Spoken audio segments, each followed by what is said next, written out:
Hello and welcome to Fantasy Focus Football. My name is Daniel Dopp alongside Mike Clay and Field Yates. And why wait? Let's just tell you about the Bahamas. Yeah. Literally, we are there. Mentally, we are at the Baha Mar Resort, which will actually be from August 21st, 24th for the Ultimate Draft Weekend for those that are interested. It's going to be so much fun. Going to be a blast. As you guys know, I was in Miami last week. I was a stone's throw from Baha Mar, so I'm basically still there. Like, I'm still Your brain is absolutely... I'm not going to adjust back to the Northeast. I'm living down and living that life. Like, do we have a breaking news drop?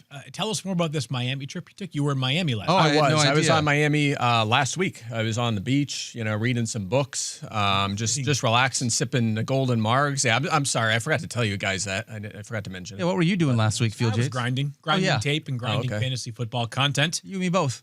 Well, I was grinding at 11 p.m. last night show. doing. Okay. Oh, I was like, oh my God, where are we going there? Hold on. Doing Keenan Allen updated projections. Oh, got it. Okay, got it. Okay, good. Wow. All right. Well, we're going to That's one of the things, like, you don't pause at the wrong time when you're saying something. There's a whole, stand-up bit about that. I forget who did it. Yeah. Oh, my freaking God. Well, we will dive into Keenan Allen. We got a little bit of news that we're going to talk about, but first and foremost, we did mention at Baha Mar. Make sure that you go and check us out there in case you want to come have what is the best weekend that you will ever have from a fantasy football perspective. Is there a club there?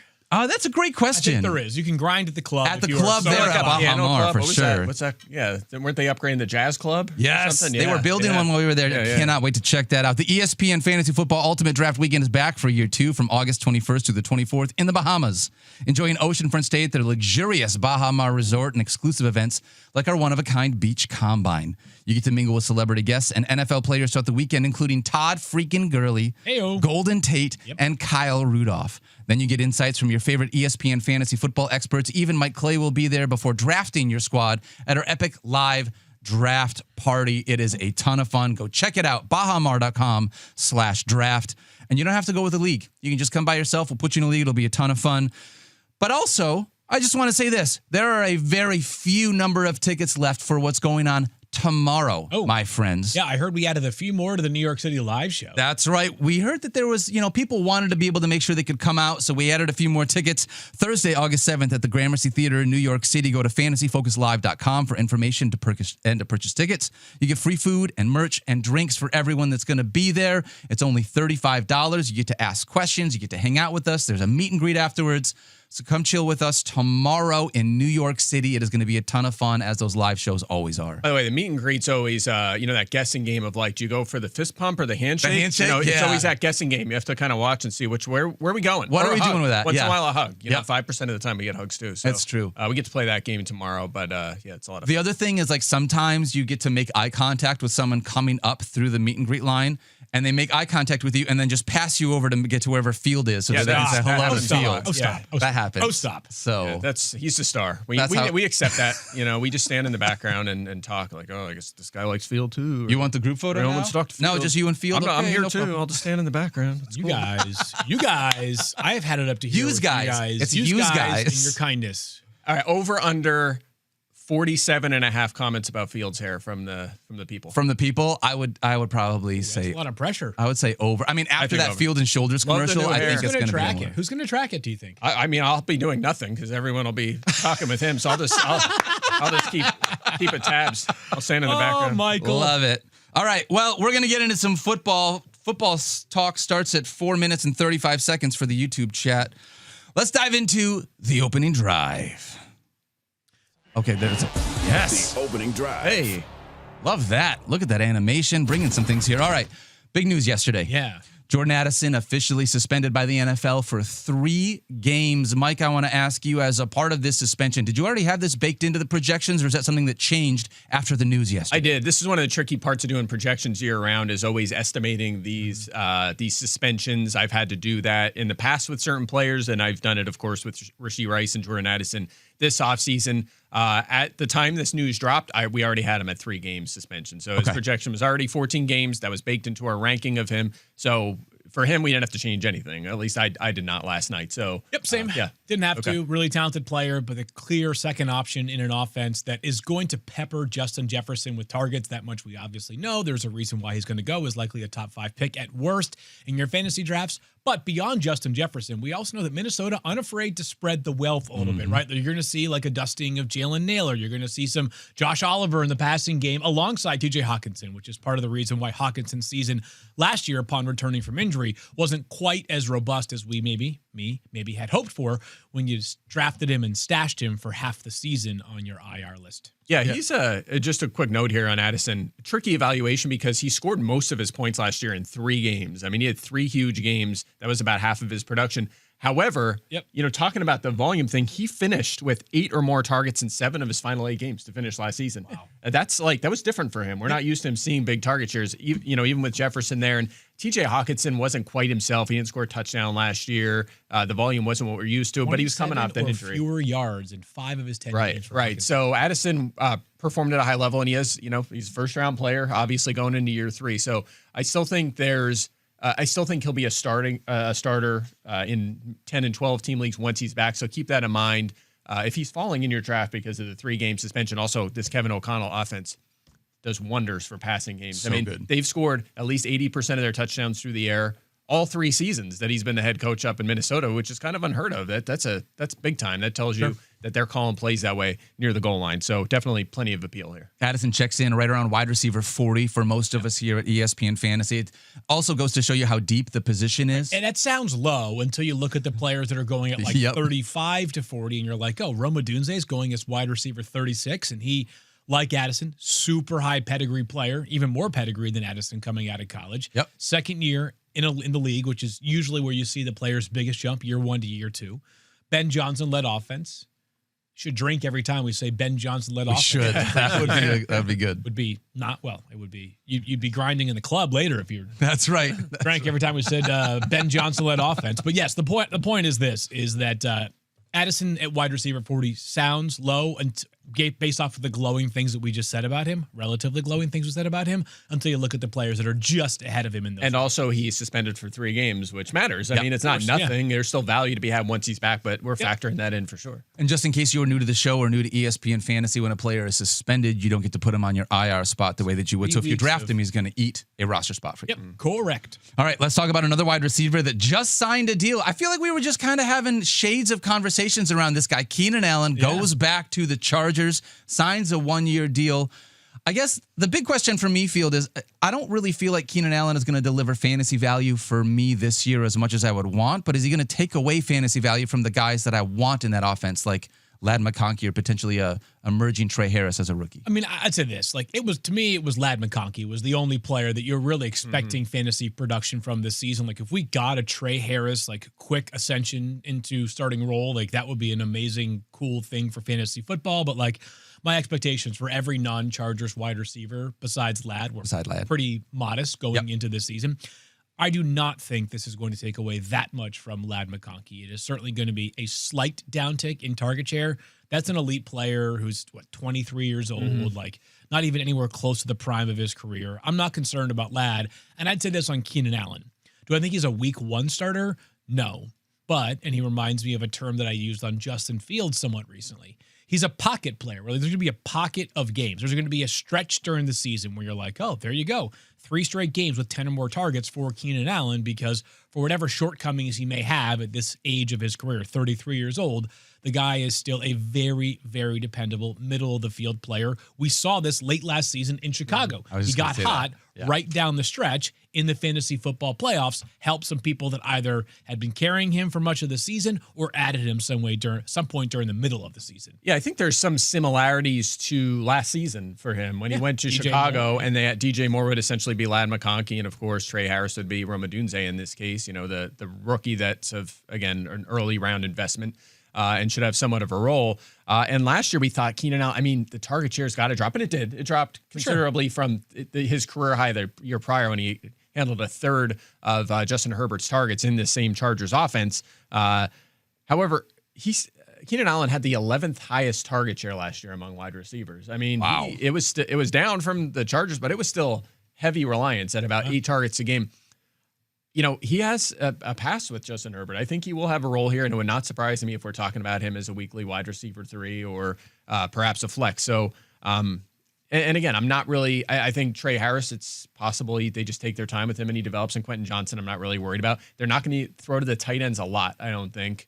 And they definitely aren't going to throw to the running backs very much because that is a staple of Harbaugh and Greg Roman offenses, which is something I think at some point we need to discuss about Omari and Hampton. I think he'll be okay there, but that is a potential limitation for him to joining that weekly RB1. Yeah, there's a lot of optimism for Omari and Hampton for obvious reasons. There's also like a couple of obvious reasons why he might just be like a really solid. He might be like a souped-up version of Najee Harris. Yeah, but that's what I'm worried about. They're hyped for him, especially with Harris being out with the eye injury. It's really starting to build with Hampton. I'm worried that his ADP is going to jump the shark, and I'm not going to draft him. And I want to draft him. Everyone wants to draft him. Like it's going to be like a top 12 running back by the time it's all said and done for ADP. But, and not to make this an Omari and Hampton conversation, let's just say that Najee Harris handles 35% of the carries. That's fine. Each week. 40% of the carries each week. And they don't throw the football to the running backs that much. And Najee has like a somewhat legitimate role as a goal line rusher. That could turn Omari and Hampton's potential for like 15 touchdowns and 1,300 yards to, hey, maybe it's 9 touchdowns on 1,100 yards, which is by all accounts a very respectable rookie season. We'll vet this out further. I'm just trying to paint both sides of the argument here. I'm with you. Think about Omari and Hampton's value. Really quickly, you mentioned, I just want to say this for pocket games with Keenan Allen. He played 15 games last year. Yep. 10 of those games were single digits. Yeah. 5 of those games, he scored over 20 fantasy points. Yeah. It was either single digits or he scored 20, and 4 of those 20-point games came in a 5-week pocket like you were talking about, where it's like right in the meat of the end of the season and the fantasy playoffs. Yeah. So we'll see how that's going to impact, obviously, that offense. I'm hopeful that he just doesn't steal too much from Lad McConkey. Yeah, by the way, that's all I want to say. Slight bump up for Justin Herbert, too.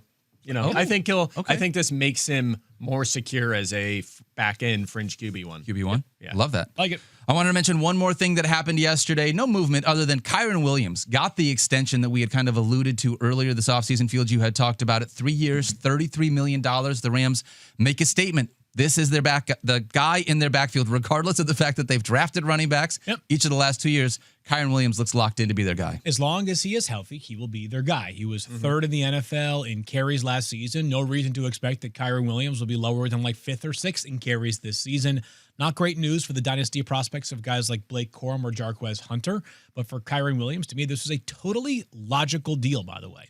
$11 million per year in running back parlance is like he's now the 7th highest paid running back. And keep in mind that some of the very best running backs that you would definitely put ahead of Kyren Williams if you were just drafting running backs based off talent are on rookie deals, right? Jahmyr Gibbs, Bijan Robinson, those guys will certainly sail well north of $11 million per year.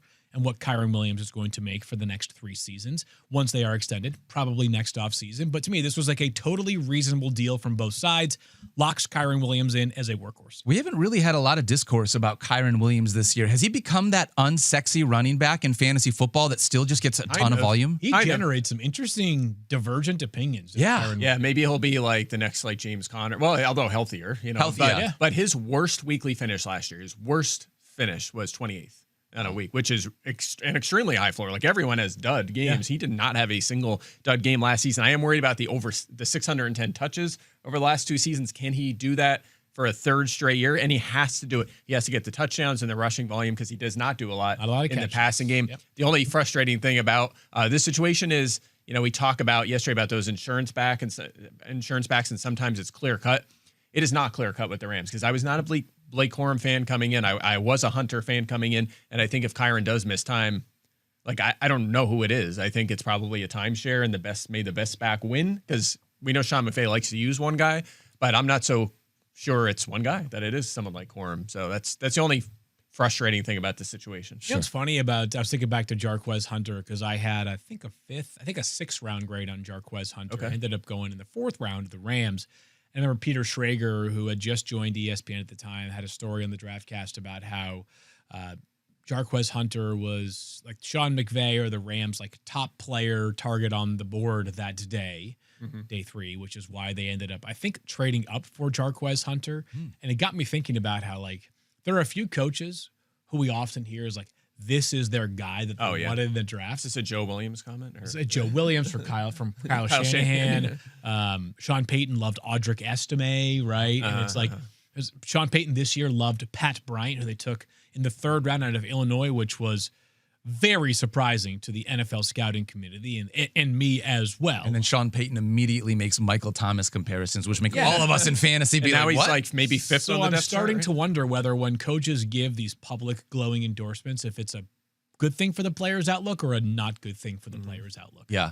Are you just trying to say fluff to make things be like positive and rosy around the situation? Well, I mean, you're not going to, like, you certainly aren't going to have the conversation where you're like, yeah, we took this guy in the 3rd round. He sucks. Well, he's really not. Like, he's actually like, we literally yeah. couldn't find one other player that we like, so we just took this bag of garbage. But I'm just saying that, like, there's, in the past, McVay was like a big Darrell Henderson guy, and Henderson was fine at times, right? Yeah, he but does like moments, the way that he was described made you feel like maybe they just had to unearth the next Alvin Kamara or something, right? Right, It's like, right. maybe not.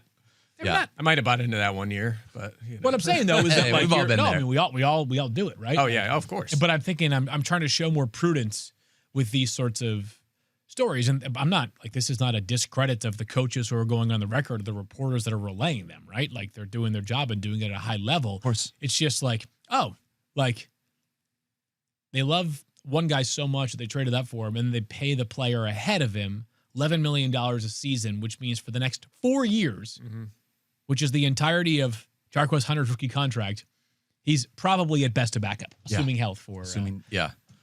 This will be interesting to see how that works out. I mean, it feels like Kyren is going to continue to be that guy. ADP kind of has him right in the middle of the, I believe, 3rd round right now with where he's coming off the board. Right. He's just a boring but a solid ad. A very solid ad, and you know he's going to get it. I mean, Score a touchdown most weeks. yeah, and Very he's good going to get a offensive ton of line, touches. tons of touches, minimal passing game utilization. But to me, like, assuming he stays healthy, hard for me to envision a world in which Blake Corum is in a top 17 running back. When you guys look at Kyren him, Williams. this will be the last What thing. did I say? Blake Corum? I believe you said Blake Corum. I actually don't feel that way about Blake Corum. Cut that, Joe. Let's Cut cut that all these- video. Actually, you should, because if that happens, you're going to be like, I told you guys in August, Blake Corum would be a Cut top both 17 versions running of back. that. So no matter what field can play it. If you look at last thing here on Kyren, if you leave a draft with Kyren as your RB1, are you okay with him being the end of that tier, or do you view him more as an RB2 prospect? Well, I view him as more of an RB2, but he could be my RB1 if I have If the draft falls the right if way. I have, whatever, Malik Neighbors and Brock Bowers or something. And then my first 2 picks are Malik Neighbors and Nico Collins. I'm cool with Kyren Williams. Kyren Williams is your running back one. Yeah. Yeah, actually, that's one of the guys you're like, all right, I came out of this with 2 superstars at other, in my other slots, and came away with Kyren as my one. I'll take that That all day feels long. pretty good. Yeah. Okay. But it is good to answer pull that a off. question. This is not the James Cook situation that feels little more complicated than Kyren Williams, or at least it has been, obviously. Kyren didn't miss any practice time. Each side spoke like it's a matter of time until we get this done. One thing that would be interesting, or that is interesting, is that Shefty noted on Twitter that a lot of people around the NFL viewed the Kyren Williams deal as perhaps one last roadblock to get over before a James Cook deal gets done. Cook probably envisions himself to be paid more than Kyren Williams. Sure. I would argue that the upside of James Cook is a little higher than Kyren Williams. They play a very different style of game. Yep. We're always looking for comps and data points in negotiations, and it wouldn't surprise me if James Cook sees, all right, $11 million for Kyren Williams. I'm going to go to the Bills and ask for more than that. We'll see how much more than that he can get. Yeah. It feels like he is, Kyren's ADP is pretty appropriate right now. I don't think he's overvalued. I don't think he's undervalued. It's kind of right where things need to be. And that's going to lead us into today's show. Is he the best at segues? Stop So it, good. Field Yates. We're going to dive into the overhyped players to avoid, the underhyped players to be able to target. We're going to do a little round robin here at the desk. We each brought a handful of names to the table. Field, I'm going to start with you. So 2 things here. We did something a little bit different than pretty much how we've always done content on Focus. Is we did not reveal our submissions to each other. Yep. So I don't know who Mike or Daniel picked. Yeah, we're finding out live in the moment here, just like the rest of you guys. I also want to remind people of a conversation that we have often, and especially during the preseason, that so much of over versus undervalued, and so much of like bust versus breakout versus whatever, sleepers, is everything's about value, right? Like everything is about where these guys are currently costing you in your drafts, right? Like, am I the biggest believer in, I don't know, like some of these guys that I'm about to talk about right now? No. Relative to others in this room, or at least other rankers at ESPN. But at some point, the price becomes too moderate to feel like it's a dumb investment. Mike took Joe Mixon pretty late in our mock a few days ago, where you're like, okay, we'll talk more about Joe Mixon in a little bit, but like that would be one where at some point he has to go off the board because in a world in which Joe is available for the first week of the season and potentially most of the season, he is going to be, we believe, a useful fantasy football back. But I'm going to start here.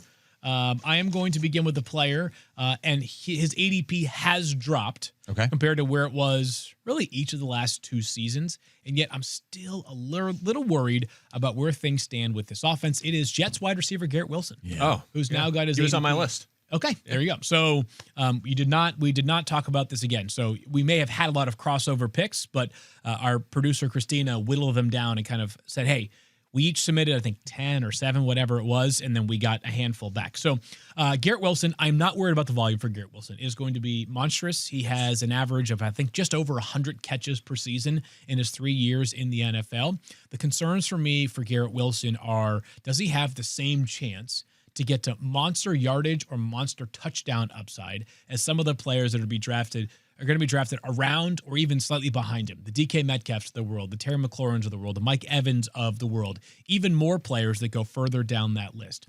He has not had more than 1,105 yards in a season, Garrett Wilson. He has, I believe, a total of 11 touchdowns in his 3 first NFL seasons. And here is what Rich Cimini, who covers the Jets for us here at ESPN, does a great job, has done for a very, very long time. He's now, by the way, a Pro Football Hall of Fame voter. Shout out to you. This is him. Questions about whether the Jets offense needs more time or whether things are looking doom and gloom. The Fields-led offense isn't giving the Jets much to be excited about in training camp. On Tuesday, Fields struggled for the 3rd straight practice, throwing 2 interceptions in team drills and 1 in a 7-on-7 period. New quarterback, new offense, same old results so far. The Jets have been a bottom 10 scoring offense for 9 straight seasons.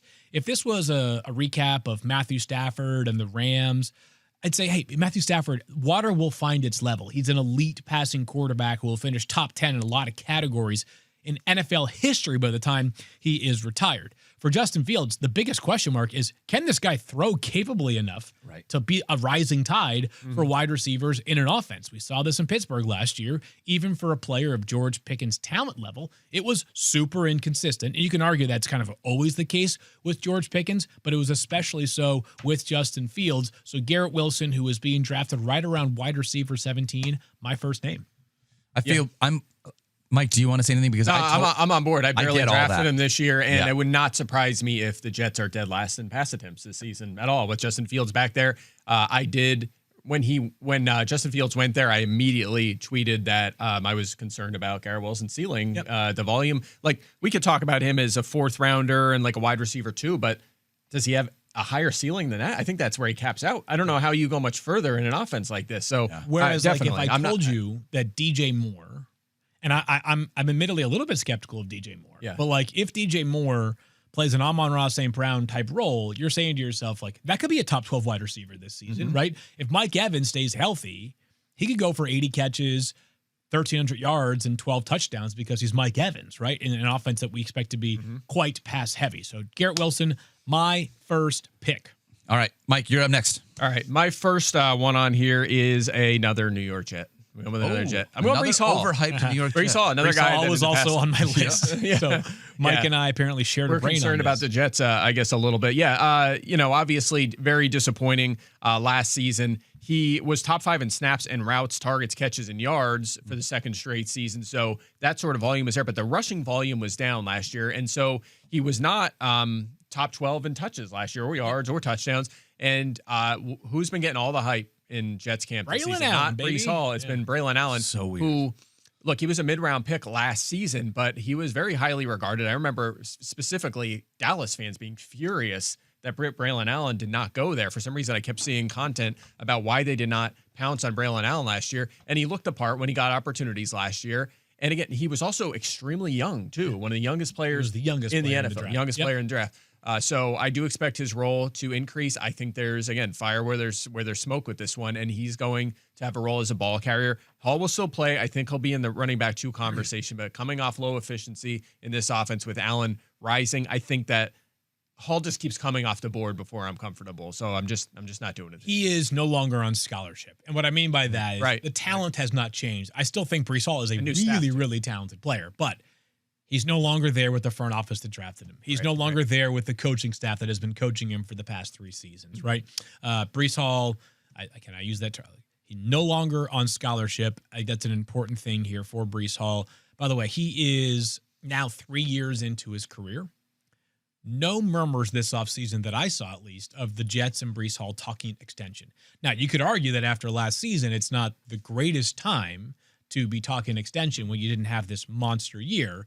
On the other hand, you play the position that is as replaceable as any in the NFL, that if you're a running back and you get a reasonable offer, you have to at least have some conversations with your agency and your front office about, do I just put pen to paper here? Because we have seen in some off seasons that running back market be very pedestrian in free agency. I really wish that they utilize him as a pass catcher more. We've seen him be an elite pass catcher. Well, yeah, I feel like that's what he has done. I mean, the rushing volume was what dropped last year. He was top 5. He's been top 5 in all the receiving categories the last 2 years. I think it's the rushing. Last year was a concern, and I'm not sure that's going to come back. This year, I hope that they continue to use him as a pass catcher because with Justin Fields, I don't think that's going to happen nearly as much. Sure. Yeah, I'm with you. We're worried about this offense, clearly. Yes. I guess it's Alan Lazard. Alan Lazard or bust. Justin Fields, my first overhyped. No, I'm kidding. It is Jerry Jeudy for me. Ooh. Oh, okay. Listen, I like Jerry Jeudy and all the things that he did last year. I did. But Jerry Jeudy has so many question marks to me. He's not been a super great wide receiver here in the NFL. Last year was his best finish. He was wide receiver 19. Yeah. But I feel like so many of his boom games were just buoyed by Jameis Winston. I did it again. Dang it. Okay. And this is one of those things that, like, now I'm in Cleveland. Yeah. I'm looking at this situation with the quarterbacks. They just signed Tyler Huntley as well for what it's worth. Yep. When you've got 5 quarterbacks, you have no quarterbacks. I think it's Joe Flacco coming out of the gates. Do you think that Joe Flacco is going to allow him to be the guy that you saw last year with multiple 20-point games as a wide receiver one in this Browns offense? I think there is legitimate weekly upside with Jerry Jeudy when Joe Flacco is under center, but I become decidedly more nervous when it's not Joe Flacco under center. Is he? Yes. And I think that Joe Flacco's leash is quite short. I love Joe. He's 40 years old. It wouldn't surprise me if Joe becomes an obvious trade target. Yeah. If he gets benched after 4 games, someone might just say, hey, we'll trade you for Joe Flacco to be our backup. If things go completely sideways with both Colts quarterbacks, like, would you be stunned if the Colts said, hey, here's a 5th-round pick for Joe Flacco to take over and save our ship? There are a lot of ways in which Joe Flacco can provide somebody value. I hear you. My problem is if I'm drafting Jerry Jeudy, I want to think about getting season-long value out of a wide receiver that I got to take at that ADP. What's his ADP right now? I'd be curious. I'll pull it up. I think I went for players. Let's see. He's going in the 6th round, and I'm looking at 12 teamers across the industry. Yeah, and wide receiver, what does that bring him to? It would be around Jerry 28 or so, wide 27, receiver at ESPN, at least for what it's worth. Wide receiver 32 coming off the board at 81. So 9th round value there. You said 32. Wide receiver 32. Wide receiver 32. Okay, so I totally understand the pick. I went with guys going a little bit higher for the most part across my picks, but I feel you. Yeah, like if it's Dylan Gabriel by week 5 and you have 5 or 10 straight weeks where it's Dylan Gabriel or Shedeur Sanders, and because they're rookies, they haven't quite found their rhythm yet, coming in cold. Sounds like the beginning of his career playing with not great quarterbacks, where he was wide receiver 46, wide receiver 70, wide receiver 49, and wide receiver. Yes, I think there's a little bit of a Jerry Jeudy. I think some of last year was like a really important development year for Jerry himself. Yeah. Too, right? Like this is a super talented player who went 5th-year breakout. Yeah, but it's rare. But like David Njoku had the same breakout in Cleveland. Like I think this was like the talent was always there. He was always one of those guys where we just wish he was in a situation. Like I think he needed to grow up. That's what I would say. Sure. And he grew up. And by the way, post Deshaun Watson last year, he was wide receiver 6. I mean, he was really dominant down the stretch, and they had a couple quarterback changes in there. He's been top 25 2 of the last 3 years now. So you're right. It took a little time, but it seems like he's kind of established himself. So I think where he's going, I'm fine with it. Really? Right, so 19% target share. I don't love it, but that's okay. We can have different opinions. All right. So we're going for 10. So we get about 3 to 4 each, right? Is that correct? Yeah, give it to if we have enough time. We'll just get to as many as we can. All right, let me share. I'll just make this one quick. I think we all sort of understand why. I mentioned him a minute ago. Is like, hey, at some point you got to take him, and yet Joe Mixon I don't think has fallen far enough yet in 80. Agreed. There's just an incredible amount of uncertainty here. The Texans are saying nothing on Joe Mixon's status. He's on the NFI list right now. There's very little clarity about what is the reason that the nature of this injury is. He's a veteran player. This is not a 23-year-old where you say to yourself, like, he's due to bounce back quickly. And I just fear that what's going to happen is we get towards the end of training camp where roster cutdowns take place, and we find out that Joe Mixon is immediately out for the first 4 games of the season. And the Texans say, we have no further comment on a timeline, and that this becomes a half-season thing or something to that effect. He just makes me super nervous. I'm mostly, and you already used this example, but like I'm mostly passing on Joe Mixon in drafts because where I have him ranked is so much lower than where his ADP currently is. Once the ADP potentially corrects, if we get new updates, we'll see where he lands. But right now, I believe ADP is, I'm going to pull this up while I'm talking about it. I believe this will drop. The recent ADP is the 5th round, but I think it'll, as we saw on Monday, it'll continue to fall. Yeah, we just need one update, like one Shefty update where it's like, hey, Joe Mixon's now expected to miss X number of days, weeks, months, and that'll help course correct the ADP, but he makes me very, very... But there is a line like I found on Monday because, I mean, the guy scored 14 touchdowns in 15 games, averaged over 100 yards a game, over 18 fantasy points. I mean, if he comes out and does that for half the season this year, that's going to be super valuable. I would argue the most encouraging sign for the Texans expecting Joe Mixon back at some point reasonably soon is that the rest of their depth chart is so uninspiring. Yes. Actually, I was going to make that point too. Even if he's out, do you feel like you want to target Nick Chubb or Woody Marks? Not really. I mean, Marks is maybe a fine late flyer, but I wasn't a big fan of him in terms of evaluating his efficiency at the college level. And Nick Chubb, the reports aren't good there, and so far in camp, and he's not going to catch any balls. So I mean, it's just it has a Nick Chubb waited for what, like 3 months before he signed with somebody this offseason? Yeah. It's not like he got like a crazy amount of money either. Didn't Woody Marks like run really poorly at the combine too, or am I making that up? I thought he ran like a 4.5 40 or something like that. He might have. I don't recall. Woody's smaller. He's just more of a pass catcher than he is like a power back. 4.5 4.40. 4.5. Yeah. So not good at his size. Former Mississippi State to USC. Damian Pierce. This is his year. Off the PUP list. Yeah. All right. Mike, what do you got? That's a joke. Okay. Oh, who do we got? Well, you're not going to like this one. We talked about him yesterday. Travis Kelce is next on my list here. Just worried about the obvious things. He's older. He's coming off a down year. I know the volume was up. Like targets and catches were actually up last season from the year prior, but yards, touchdowns, yards per target, yards after the catch, all were career lows. Fantasy points have been trending down the last few years. I know that this is a good Chiefs offense. They're going to throw the ball. He'll be a little better this year, but they have other mouths to feed here with Rashee Rice when he's back, and of course Hollywood Brown is there. You see the Hollywood Brown comments from Matt Nagy yesterday? What's that? No. Pretty interesting. Something to the effect, and I don't have it in front of me, but my inference from it was basically like, this guy's missed a ton of time since he has been a Chief, which is true, right? He got hurt very last preseason and basically missed the entire year. Yep. And at some point, basically like the toll of missing all that time can manifest itself on the field, right?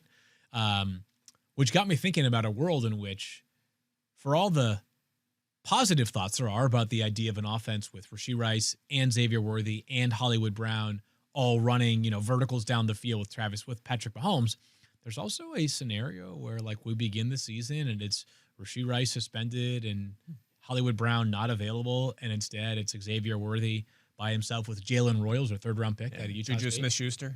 Yep.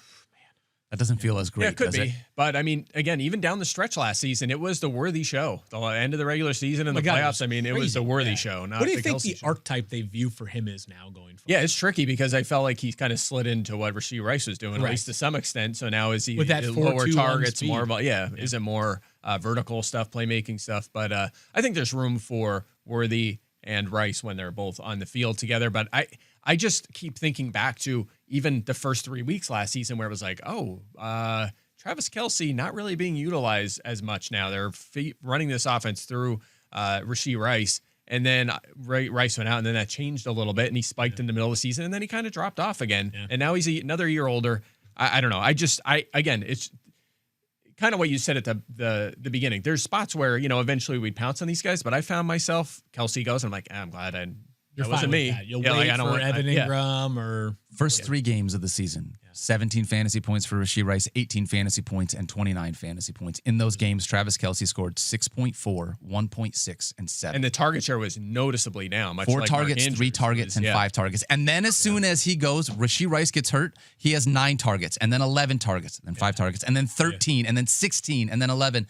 I think all the reasons why you saw Travis Kelce have such a huge target share, we can explain it based on the guys that missed time last year. There was a chunk of the season where all of it came. He was like 10, 11, 9, something like that, and then it kind of disappeared. And then it fell off. Yeah, he had 3 really nice 20-point games right in the middle of the season. I am definitively one of those, I would rather be a year too early than a year too late guy. You've got to decide that in fantasy football for yourself, right? You've got to make a decision. Are you okay being able to pass on someone because I would rather get out on Travis Kelce and not pay the ADP that he's going at, or do I think he still has some left in the tank? Whatever it is, just like be content with the decision that you make. That's all I'm saying. Got it. Okay, so we're halfway through the overvalued Daniel. Who's next for you? Patrick freaking Mahomes. The guy throwing the football to Travis Kelce. I had him on my list. Listen, he kept Bad Company last year. That's a crappy band you've never heard of. I don't know if you've ever heard of Bad Company. Again, Daniel, you could literally say Coffee Mugs Galore is a crappy band I've never heard of. Well, it might be now. Last season, Patrick Mahomes had as many 20-point games as Aaron Rodgers, Tua Tagovailoa, and Anthony Richardson. Those aren't the names you think Patrick Mahomes should be keeping company with. From 2018 to 2022, he averaged 23.5 fantasy points per game. And 3 of those 5 seasons, he averaged over 24.5 fantasy points per game. In 2023, he dipped to 17.5. In 2024, he dipped to 17.6. Like, at this point, we're talking about him like he's still a potential top 6 quarterback. And other than getting a bunch of pass catchers back, I'm trying to understand what's changed, or is this still just Patrick Mahomes carries this name value in fantasy football that people just can't quit? I mean, for sure, that's a part of it, right? Like, familiarity is always going to breed an earlier ADP. I see it a little bit differently than you because I do think there is a world in which he's a top 6 quarterback. My reason for him being a little bit overvalued right now is that his ADP last night when I was checking was right around player 53 overall. And they're just some guys who I like the outlook of better who are going 3 rounds later. Like, I'll give you one in his own division, which is Bo Nix, going at 81st overall, which is basically 3 rounds later than Patrick Mahomes. I definitely think the Chiefs, they've been talking extensively all offseason about how they need to become a more explosive offense, and they need to look a little bit more like the team they were. Not during their apex, because they put in the freaking Super Bowl last year, right? But during the years in which you woke up on Monday morning and you just watched Chiefs offensive highlights, not Chiefs defensive or blocked field goal highlights, which we did this past season, right? So I hear you. I do think there is legitimate upside for Patrick Mahomes. Of course, the we've seen line it. Shaped. I just think that there are a couple of quarterbacks that are going later than Patrick Mahomes or going much later than Patrick Mahomes that I'm not saying I prefer, Justin Fields to Patrick Mahomes. But if you're willing to really, like, I understand the premium paid on the core 5 quarterbacks. I don't see it quite as much on Patrick Mahomes. Yeah, I haven't found myself drafting him a lot, but as I mentioned this week, I'm generally targeting the big 4 at quarterback. However, I think he's fine where he's going because I think he still adds some value with his legs. It's still one of the pass-heaviest offenses in the NFL. We agree that when they're on the field, the supporting cast is better. And a big part of his problem the last 2 years is his average depth of throw is very low. Yeah. I mean, it's been under 7 the last 2 years. I do think, to your point, they want to be more explosive. That goes back up, and if that does, it's going to lead to more fantasy points. And we did see a stronger finish we saw some of that late last season. We did. And he finished strong. So I have some optimism. We used to do, or maybe it was last year, but it was like predict the headline in advance. Oh, yeah. Chiefs' first 2 games. Chargers, Friday night in Brazil. Yeah. Eagles, week 2. Oof. I don't know where that one is, but he's going to have to throw the ball in those games, I bet. Yeah. Either that or he faces 2 potentially very good defenses. We know what that Philadelphia defensive front, albeit with guys like Josh Sweat and Milton Williams still there, did to them last season. That Chargers defense was legit last year. So the tests are going to be really good for Patrick Mahomes that early on in the season, the reactions are either going to be strong one way or the other for Mahomes. It's going to be, I told you so, you should have bet on the guy coming back. He's the best player in the NFL. Or it's going to be the days of Patrick Mahomes being an elite fantasy quarterback are on hold. So 70% of the YouTube chat would rather have Bo Nix in the 9th round than Patrick Mahomes in the 6th. Well, 70% of the YouTube chat is dead on. I agree with you. 30% of you are wild. I agree with that. Or Chiefs fans, which if he's your quarterback, that's totally fine. All right, good answer. I have no issue with that. Yeah, 3 rounds later. Yeah. Give me that. All right, Field, give me another guy. Last one, or maybe last one because we're trying to get to 10. Zay Flowers, Ravens wide receiver. When was the last time that Zay Flowers had over 6 catches or over 8 targets in a game? That's like the way you just asked that Mike Clay question makes me feel like I need to say a low number. Sometime in college. Yeah, When high was school. the last time? Yeah, I know. It was 1999. Dave Matthews Band was touring. No, it was before Halloween last year. Wow. And why? In part because of the fact that this is arguably the best rushing attack in the NFL. The Ravens can win games on the legs of Lamar Jackson and Derrick Henry. On top of that, though, in the passing game, they have a lot of options right now, right? Like it's a sneaky, deep passing. I don't know, it's sneaky. It's a deep passing group, right? So Rashad Bateman had a breakout season last year, very touchdown heavy, but he has at least found his footing as a legitimate NFL player. They extended him again this offseason for $12 million a year. DeAndre Hopkins, I didn't think the signing was necessary, but it's another body that I think you sign a guy like that, and there's an understanding he'll play a legitimate role for you week in and week out. Maybe the Nelson Aguilar role, but just a lot more volume and targets. Sure. And then they have a 2-headed attack at tight end, right? Once Isaiah Likely is back, it's Mark Andrews and Isaiah Likely. He has 9 touchdowns, does Zay Flowers in his 2 NFL seasons total. Mike, I texted you yesterday about red zone or end zone targets. I couldn't find the answer myself, and I wasn't going to reveal the player. Oh, now you tell. Oh, no. All right. Well, I could look it up. Well, okay, I don't know. Just while you're thinking out loud, like I'd be curious where Zay Flowers ranks in end zone targets. While Mike's looking that up, I just want to say we talked about this last year, where if you draft Zay Flowers, you need to understand that you're going to have to deal with those boom and bust weeks, right? You got to have probably some nice consistency at some of your other wide receiver spots, because he is going to have games where he just doesn't get the volume in this offense. It's a very potential. It obviously can be an elite passing offense. Absolutely. Lamar had 41 passing touchdowns last year, but they can also go a month where Lamar throws 7 passing touchdowns, and he matches it with 5 rushing touchdowns, and Derrick Henry has 10 rushing touchdowns. Exactly. Yeah, 12 career end zone targets. He finished 53rd at receiver as a rookie in end zone targets. He was 44th last year. Wow. They did change his role a little bit last year, more downfield work. Yep, they did. But it didn't lead to consistent fantasy production. I mean, all his good games came in the first half of the season, to your point. I will say this, much like Khalil Shakir or what we talked about with Garrett Wilson, I think they'll be fine. This is how I feel about Flowers, and I've drafted him here or there. I feel like he's just one of them boring, like, wide receiver 3s who will be fine. He'll deliver that for you, but the ceiling's not there. You're not going to get much more. That's what I'm talking about, is that, like, when you're drafting around, like, wide receiver 20 to 25, maybe even all the way to 30, I'll talk about some guys that could be, like, top 15 players who are going closer to wide receiver 30 in just a little bit. Like, to me, there's just an opportunity to aim a little bit higher. And what's the old fantasy football adage? Like, there are no medals awarded for finishing 4th in your league. You're right. Right. You need to have, you just need to have a couple of spike players per year. Again, I have my questions about this player, but like out of Marvin Harrison Jr. and Zay Flowers, who would be a bigger surprise to finish as a top 10 wideout this year? It would be more surprising if Flowers finished top 10. And they're going like basically the same spot here. Yeah, they're very close. These are the wide receivers, really quickly, when you look at ADP, wide receivers that are right next to Zay Flowers, basically 65 through, let's say, 80. So like a 15-spot difference. You got Zay Flowers, Rashee Rice, Cortland Sutton, Travis Hunter, Devontae Smith, Calvin Ridley, George Pickens, Jamison Williams, Jalen Waddle. I got a bunch of those guys that kind of have the same sort of vibe as Zay Flowers, but I think that they could potentially have, I still feel like Rashee Rice is a wide receiver 1 that you can draft on a per-game basis, but you're drafting him at wide receiver 3 value right now because of the impending suspension with what people think. Yeah. But on a per-game basis, he's going to give you low-end wide receiver 1, high-end wide receiver 2 value. For sure. I would rather have that guy than Zay Flowers.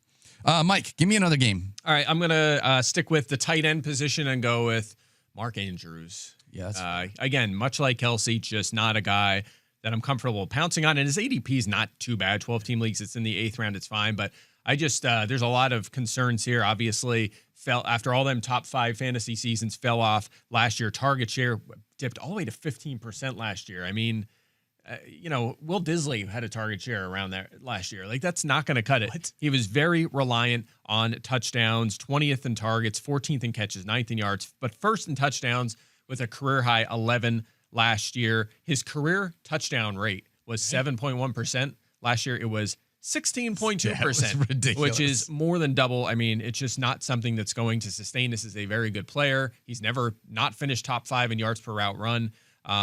But the touchdowns just are not going to be sustainable for him going forward, even in a good offense. Keep in mind, Lamar Jackson, as good as he's been last year, was easily a career high in passing touchdowns. All these quarterbacks, the best quarterbacks of all time, will peak at some point. They're gonna fluctuate in these categories. We saw that with Mahomes. We've seen it with Burrow. Everyone.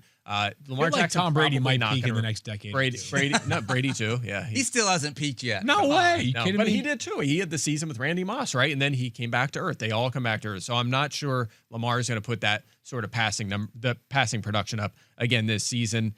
So for me, for those reasons, I'm out. Thank you. Yes, Michael. Yes. Really proud of you for that one. That was really good. I'm going to go with a running back here, a little bit of an older running back because I listened to Mike Clay on the show yesterday. But for me, it's Aaron Jones.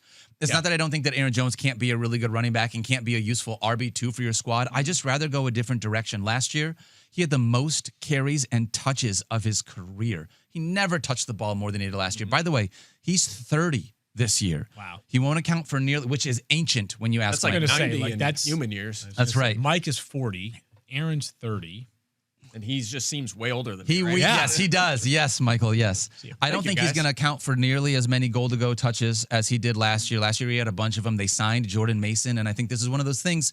The Vikings, after what they saw last year, even though they've got a new quarterback, I think playoff aspirations are absolutely on the table. They want to make sure that they can utilize both of these running backs so that they're both healthy for a deep postseason run. Because of that, I would rather go a different direction than Aaron Jones this year. You know what's interesting is, I think his ADP amongst running backs is like 28th, 29th. I thought it was 20. I think it's a little higher than that. I think it was a 5th rounder. Yeah. Okay. 23rd. All right, got it. For some reason, my memory was telling me it was like 28th or 29th, and you're like, okay, so like.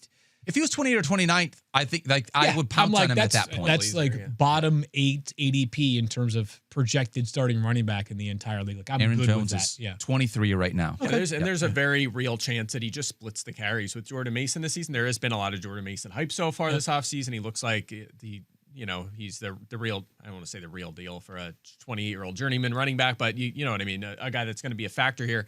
Aaron Jones will be primarily out there when they're throwing the football. Yes.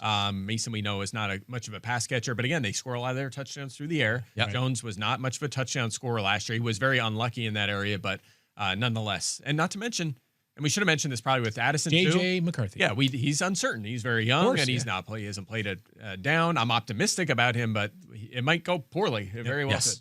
Fewer touches, it seems like, are on par for this offense with the addition of Jordan Mason. And you already mentioned the touchdowns. Like, if he didn't get the touchdowns last year, adding Jordan Mason probably isn't going to make it easier for him to find a role at the goal line. By the way, if you're watching on the screen, it has his name, Aaron Jones Sr. Senior. That's how you know. That's just because he's 30 now. That's it. He doesn't have a kid. He has no kids? That's just because he's old. No, of course he does, but, that was a joke, Field. I know. I will forever have respect for Aaron Jones for a lot of reasons.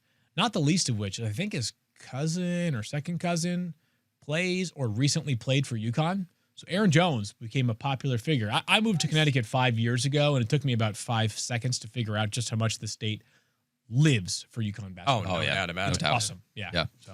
All right, Field, give me one more. You got one more name to be able to throw out here I've got one more. James Cook. So last season, James Cook, of course, was tied for the most rushing touchdowns in the entire NFL. Yep. He had 16 of those. Which, yes, the regression. So the Mike Clay answer is the regression is coming. I feel like James Cook, when you hear the name, you think to yourself, like, one of the NFL's ultimate workhorse backs. Not quite. Not even close. He was 19th in the NFL in rushing attempts last season. Yep. There was 3 separate players in the Buffalo Bills who had 100 or more rushing attempts last season. His quarterback, Josh Allen, being one of them, and then his teammate, Ray Davis. Ray Davis is just good. I wouldn't be surprised if Ray Davis's role either stays right around 100 carries or maybe even creeps up a little bit more this season.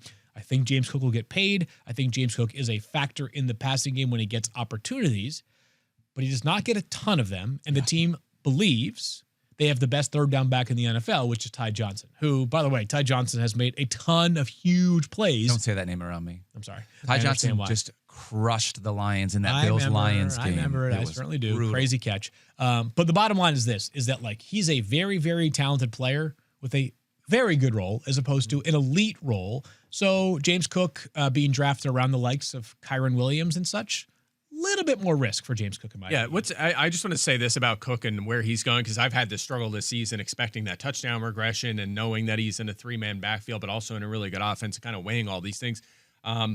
Using, again, 12-team ADP, it uses more recent drafts. This is our friends at Draft Sharks who have a really good ADP tool. Okay.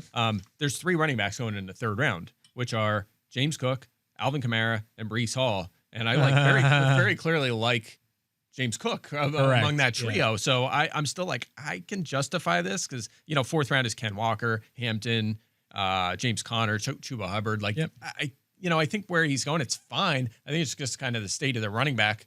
You get past some of these guys and you're like, all these guys have questions. Like, we could pick them all apart. At least Cook's a good, young, talented, high efficient, good offense. Like, you could find a lot of positives here. He was uber efficient. He was second in the NFL amongst qualified running backs in points per touch. I mean, he was super efficient. I've drafted him a little bit this year. Yeah, a little bit. I just think that sometimes people are discussing him as like a little bit too likely to be like a top 10 running back this year.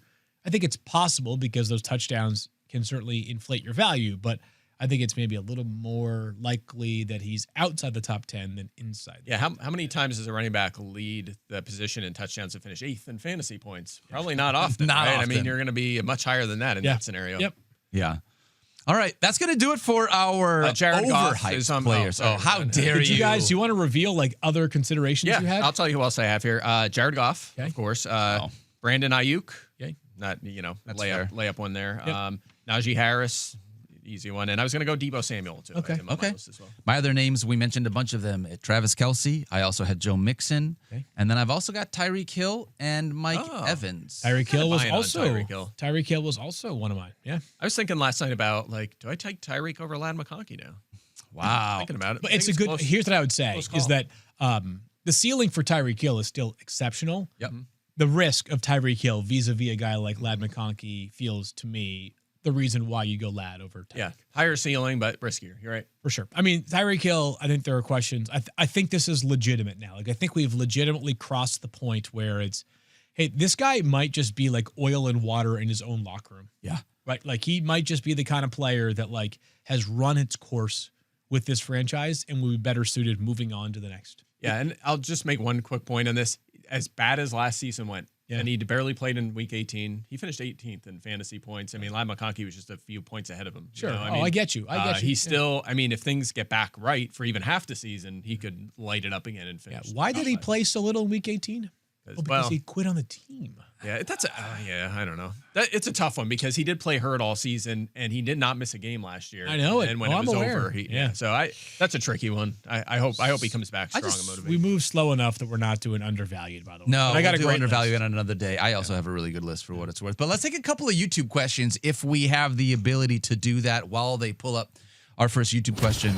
Oh, look at this. It's on the board already. A mailbag here from Fantasy Focus. Dive into the YouTube chat. Did we ever go back and visit whose mock was the best, or did we not? Did we bypass it? Oh, it was mine. Don't worry about it. Yeah, I'm pretty sure it was either Mike or I. Yeah, it's definitely you. Yeah, it was one of the two of us. Team 7. Yeah. That's great. All right, first question that we have from our YouTube chat today comes from Isaac Smith. Am I crazy to go wide receiver, someone like Justin Jefferson, Puka, or CeeDee Lamb at pick 3? I don't like who my wide receiver 1 would be around my next pick at 22 in a 12-team league. That's not crazy at all. Jefferson's ADP right now is 3rd overall. Mm-hmm. Yep. If you guys were doing, and I still think there might be some value in like a top 25 players in fantasy football show here, but who is the 3rd ranked player on your board? I'm assuming both of you have Bijan and Jamar Chase. Yeah, I have. Actually, do I have Barkley or Jefferson there? Okay. Good question. But, Mike, you just made the point. Yeah, I have Jefferson. Yeah. So you guys both made the point that, like, even if it was Barkley, it was a debate in your mind. I don't think it's a crazy idea at all. He said at 22, right? Just to put some context around this, the wide receivers that are available, give or take, it depends on the league, right? If they're still there. You got Drake London, T. Higgins, and Tyreek Hill, Ladd McConkey. That's the range you're looking at for your wide receiver 1. The running backs that are available there, though, you're looking at Bucky Irving, potentially Kyron Williams. Yeah. So I'm not sure that you could go wrong either way. I don't think I'm out on those wide receivers, but I don't think you're going to go wrong. Especially if you're looking at Barkley and you're like, I'm worried about the volume and the age combo, and then Jahmyr Gibbs at interior, that offensive line is a concern. And David Montgomery's coming back. Why not just take a Justin Jefferson and then come back and take one of them up and coming running backs like a Bucky Irving? One of them. With you on that? Yeah. All right, let's take another question here from our YouTube chat. I think this one's more of a statement. This one comes from Eddie Spaghetti. He says, I drafted C.J. Stroud last year, and he did me dirty. I'm not drafting Knicks with less talent around him and no running back. Obvious, major concern or difference here between these two guys. Please very obvious difference here. We talked about about his legs. What? Was that a typo? What? No, it's a statement. Not drafting Knicks? Yes. Yeah, so, but the obvious difference is rushing. I mean, last year we talked, and like if you're going to take C.J. Stroud, you have to hope that the skill guy, we talked about all the receivers and everything around him. There's a chance he could throw 35-plus touchdowns and have a huge passing season. He needs that because he does not run the ball very much. And sure enough, he didn't run, and the passing wasn't where it needed to be, and he disappointed. Bo Nix runs a lot. Yes. Even it dropped off a little in the second half last season, but it was offset by a big boost in passing numbers and efficiency, but he can still run the ball. He had a historic season. I'll give you a stat in a second. I'll let you expand on this, but I have an interesting nugget here on Eddie Spaghetti. You and I, let's have a conversation. Just the two of us. First of all, I got it. hashtag. Oh, you got your no conversation. Well done by Mike. But Eddie, hashtag here we go. I love you, brother. Steelers, Yinzers everywhere. A lot of optimism. They deserve it. Bo Nix, no running back? RJ Harvey? Doesn't matter. Oh, yeah, RJ Harvey. Too. I didn't even get to that part. I was just annoyed about the comparison. We're not happy about that part? This had to be because last year C.J. Stroud was drafted as potentially, as quarterback 7, quarterback 8, quarterback 9, in that same range where Bo Nix is going now, right? So he's just trying to make a comparison. Eddie, we love you. Want you to come back to the show, but I do not he'll be agree back. with the Eddie's comparison. my guy. He'll be back. Yeah. Yeah. So here's a nugget for you, okay? Bring so it. Bo Nix's 316 fantasy points last year were 5th most all-time by a rookie quarterback. Wow. Here's the other 9. Cam Newton, Jaden Daniels, Justin Herbert, Robert RG3, Dak Prescott, Kyler Murray, Russell Wilson, Andrew Luck, CJ Stroud. That is a heck of a group right there. And I know Stroud's on that list, but again, he had to do that with a lot of passing and surprise as a rookie. Bo Nix, that's a very good group. The odds of him being a star player are very good. And again, he does it with his arm and his legs. And the supporting cast was worse last year in Denver, and he still was that productive. So I do not care very much. Yeah, they signed up. I mean, Cortland Sutton now got a long-term deal. It brought in Evan Ingram to play that Joker role in that Sean Payton offense. You still got Marvin Mims. Maybe Pat Bryant is the second coming of Michael Thomas. Mm-hmm. Wouldn't we all love that? Do we have any more questions here from our YouTube chat? Maybe one more before we get out for the show? Hey. This one comes from Maddie Randoms. Who are we picking first, Jahmyr Gibbs or Saquon Barkley? Good question. And by the way, Maddie Random, this is an important one here because I think it's a good reminder for us as we're doing content is that it's so easy for us to discuss top 5 quarterbacks, top 5 running backs, top 5 tight ends. Much of the decision making that people are discussing or focusing on is, all right, I've got the 7th pick. If both of Ashton Genty and Malik Neighbors are on the board, who do you prefer and why? This obviously is a running back versus running back decision, Jahmyr Gibbs versus Saquon Barkley, but it's probably a pick 3, 4, or 5 debate that a lot of people are having. Yeah. These are the 2 highest scoring running backs in all fantasy football last year. Saquon Barkley was a steadier, more consistent player because Jahmyr Gibbs had David Montgomery available for much of the season.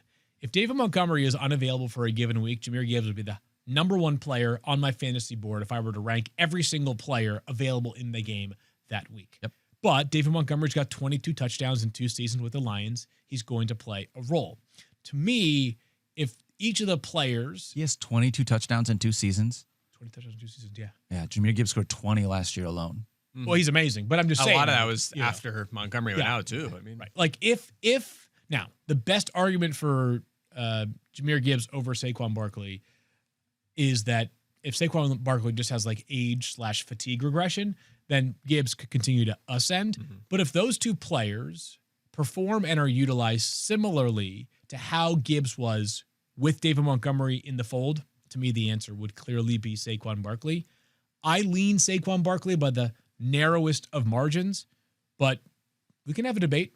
Yeah, I would agree. I think that, Gibbs will do more in the passing game, but Barkley has a clear path to that feature back rushing role in a very good offense with an elite offensive line. The same thing that we saw last season. The reason I had Gibbs ahead earlier in the offseason was I was going with the younger up-and-coming running back with receiving work over the guy coming off 400 touches last season, including playing all.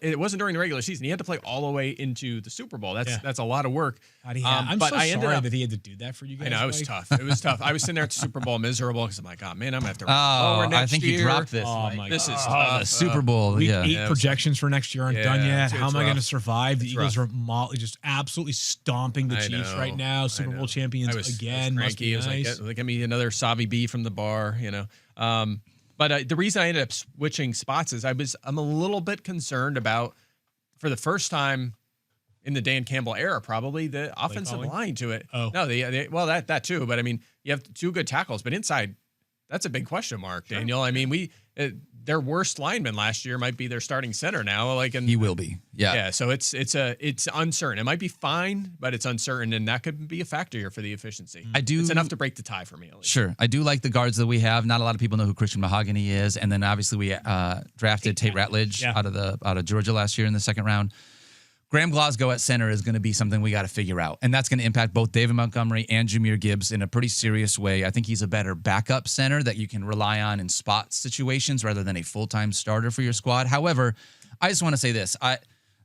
One of these guys had 482 touches last year. The other one had 322. Yeah.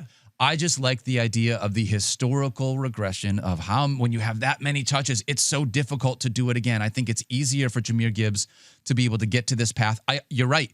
Saquon has a clearer path to touches because he's not splitting time in the backfield with someone else. However, he is splitting that touchdown equity with a quarterback that's still going to score double-digit touchdowns every single year, it feels like. I need to go around in that offense. I do think, though. Same in Detroit. The reason why I feel a little better about that. Saquon and repeating it is that I would argue him and Derrick Henry are the 2 most physically impressive running backs of the past 10 years. Potentially historical outliers, right? If anyone could do it. And Derrick Henry was already an outlier because he did it 2 years in a row. Right, he's done it. Yes. I'm just nervous coming off this particular season for Saquon. Me too. If Saquon played for the New Orleans Saints. Yeah, and that's why but I'm glad you said that because I was just thinking about that.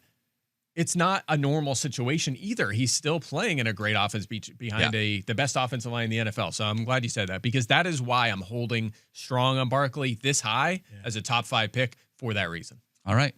And the great thing about fantasy football is you get to make this decision yourself. If you feel in on Saquon, then go ahead and do that. If you don't, then go in with Jahmyr Gibbs. It's not like you're going to get a bad running back either way. You're not passing on Saquon Barkley and getting Nick Chubb as your starter. Oh, yeah. Like week 1, if you take Barkley, you're going to be like, this is great. I made the right call. It's just like, is he going to hold up for the rest of the season? Yeah. So we'll see. That'll be fun. All right. That's going to do it for us today. A little bit of news, guys. I'm not going to be here tomorrow. What? I'm going to be replaced by someone much better at this job, and that is going to be the incomparable Liz Loza hanging out with you guys in studio. Must be nice. So it'll be a ton of fun to be able to have Liz here. Make sure you show up for that show. It'll be a blast. And then we're going to New York City tomorrow night. That's going to be our Friday show, so it's going to be a ton of fun. I will see you guys then. But on behalf of Mike and for Field Yates, don't forget to love each other. Be kind to yourself, and we'll see you guys later this week. You're in the 06010.